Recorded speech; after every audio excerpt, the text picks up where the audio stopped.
कभी किसी ने सोचा था क्या लहरों के बीच छिपा हुआ एक ऐसा शहर वाकई अस्तित्व में हो सकता है?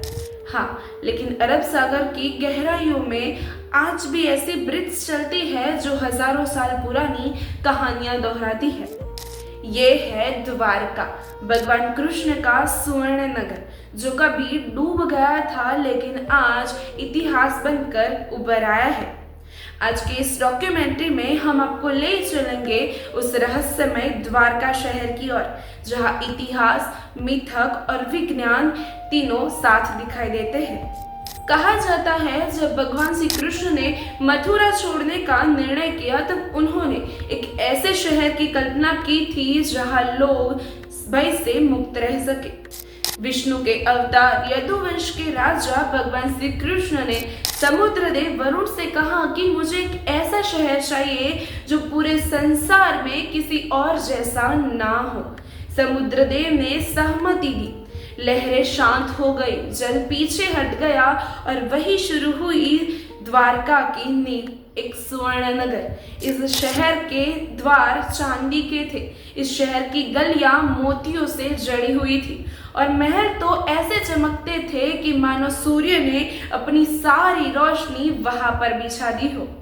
द्वारका सिर्फ एक सुंदर शहर नहीं था, यह भारत में सबसे बड़ा सामरिक केंद्र भी था। यहाँ पर ही श्री कृष्ण ने कौरवों और पांडवों के बीच बढ़ते हुए तनाव को संतुलित किया था। यहाँ पर ही कई राजनीतियां बनी और कूटनीतियां भी तय हुई और यही द्वारका महाभारत की कई गहरी कहानियों का साक्षी भी बना। लेकिन समय घूमता है और विनाश उसी के साथ चलता है। कहते हैं कि श्री कृष्ण के पृथ्वी से प्रस्थान के बाद यदुवंश में कलह बढ़ी, नगर की रक्षा कमजोर हुई और तभी समुद्र देव ने अपना वचन निभाया। एक रात अचानक समुद्र की लहरों ने अपनी करवट बदली, पूरा समुद्र उफन पड़ा और लोग दौड़े, पुकारे गूंजी और देखते ही देखते पूरी द्वारका नगरी लहरों के नीचे समा गई। हजारों साल तक ये कहानी को सिर्फ मिथक माना जा रहा था। वर्ष 1963 में समुद्र पुरातत्वविद डॉक्टर एस.आर. राव ने एक अकाल्पनिक खोज की। गुजरात के समुद्र में डाइवर्स ने ऐसे खोज पाए, ऐसे अवशेष पाए जो किसी प्राचीन नगरी के संरचना जैसे थे, जैसे कि पत्थर के ब्लॉक्स, दीवारें, स्तंभ, सीढ़ियां इत्यादि।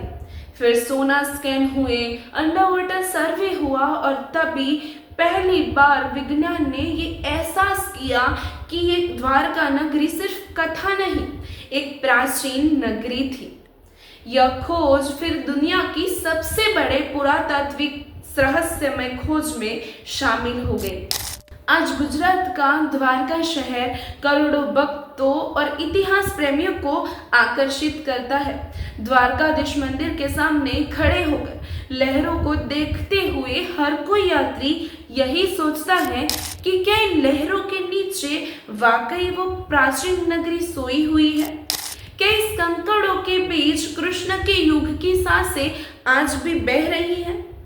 बहुत कुछ आज भी रहस्यमय है।